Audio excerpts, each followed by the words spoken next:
কিন্তু খারাপ হবে, ঠিক না ঠিক?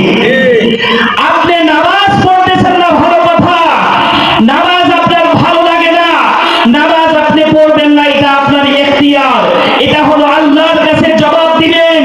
কিন্তু নামাজ নিয়ে যদি বাজে মন্তব্য করেন, আবার আল্লাহর বিধিবিধান নিয়ে যদি বাজে মন্তব্য করেন, তাহলে কিন্তু অবস্থা বড়টা কঠিন হয়ে যাবে, ঠিক না ঠিক?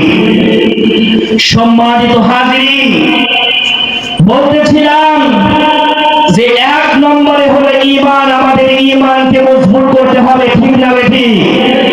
যদি আমাদের ঈমান যদি মজবুত থাকে, যদি আমাদের ঈমান যদি থাকে, তাহলে আমরা যতটুকু পরিমাণ আমল করব সেই আমলটা গ্রহণযোগ্য হবে, ঠিক না ঠিক?